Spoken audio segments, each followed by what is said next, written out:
नमस्कार, मैं हूं अंडा कुमार और आप सभी का अंडा का फंडा में स्वागत है। आज है शनिवार और आपको मालूम न हो तो बता दूं कि मैं हर वीकेंड पर अपने घर से निकलकर थोड़ा घूम फिर लेता हूं।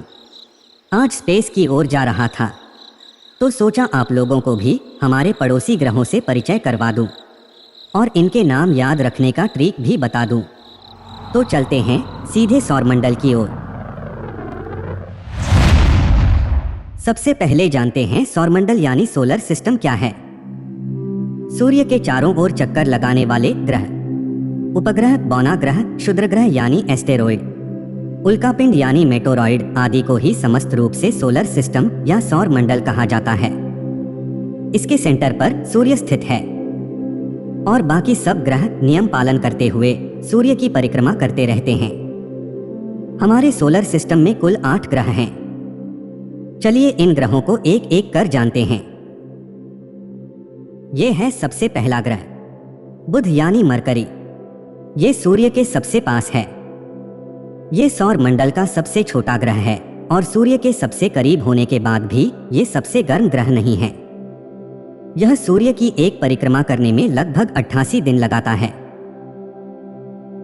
ये है दूसरा ग्रह शुक्र यानी वीनस। इसका आकार और वजन लगभग हमारे पृथ्वी जैसा ही है, इसलिए इसे सिस्टर प्लेनेट ऑफ अर्थ भी कहा जाता है। यानी ये धरती हमारी माँ है तो शुक्र हमारी मासी। यह हमारे सौर मंडल का सबसे गर्म ग्रह है। सूर्य का एक चक्कर लगाने में इसे लगभग 225 दिन लगते हैं। तीसरे स्थान पर है पृथ्वी यानी अर्थ।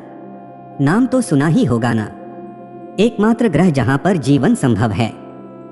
पृथ्वी हमारे सोलर सिस्टम का 5वां सबसे बड़ा ग्रह है। इसे नीला ग्रह भी कहा जाता है। पृथ्वी को सूर्य का एक चक्कर लगाने में 365.6 दिन का समय लगता है। चौथे स्थान पर है मंगल यानी मार्स। पृथ्वी से देखने पर यह ग्रह एकदम लाल दिखाई पड़ता है, इसलिए इसे रेड प्लेनेट कहा जाता है। यह सौर मंडल का दूसरा सबसे छोटा ग्रह है। यहाँ जीवन के संभावना की तलाश जारी है।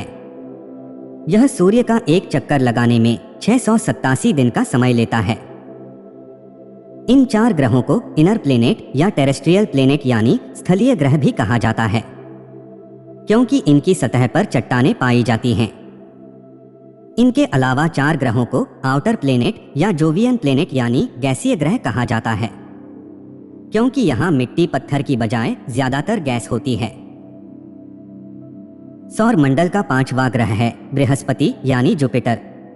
यह सोलर सिस्टम का सबसे बड़ा ग्रह है। यह गैस तथा अन्य तरल पदार्थों से भरा हुआ है। इस ग्रह की सतह पर ग्रेट रेड स्पॉट देखा गया है। यह सूर्य का एक चक्कर लगाने में 11.9 वर्ष का समय लेता है। छठे नंबर पर हैं शनि यानी सैटर्न। बृहस्पति के बाद सबसे बड़ा ग्रह यही है। इसके चारों ओर एक रिंग्स घिरा हुआ है। इसे रिंग्ड प्लेनेट भी कहा जाता है। यह पूरी तरह से गैस से भरा हुआ है। यह लगभग 29 साल में सूर्य का एक चक्कर पूरा करता है।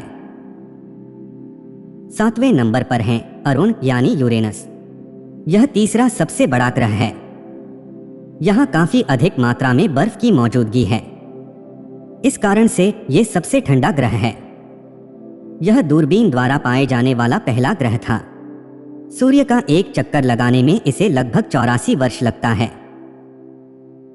8वां और सबसे अधिक दूरी पर स्थित ग्रह है वरुण यानी नेपच्यून।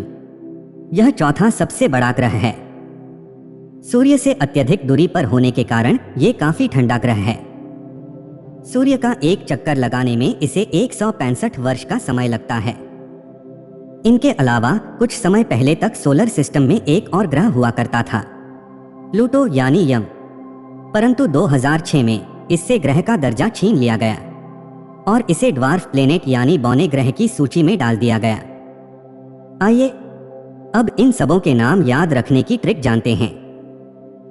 बस एक बात याद रखिए, मैं भी इंग्लिश में जोड़ सकता उनको। जी हाँ, मैं भी इंग्लिश में जोड़ सकता उनको। एम से मरकरी, वी से वीनस, ई से अर्थ, एम से मार्स, जे से जुपिटर, एस से सैटर्न, यू से यूरेनस और एन से नेपच्यून। चलिए अब आप लोग भी इंग्लिश में जोड़िए उनको, और सबों के नाम याद हो जाए तो कमेंट में ज़रूर बताइएगा। तब तक विदा लेते हैं आपसे। दुआओं में याद रखिएगा, और पसंद आए तो लाइक, कमेंट और शेयर ज़रूर कीजिएगा। बहुत बहुत धन्यवाद। जय हिंद।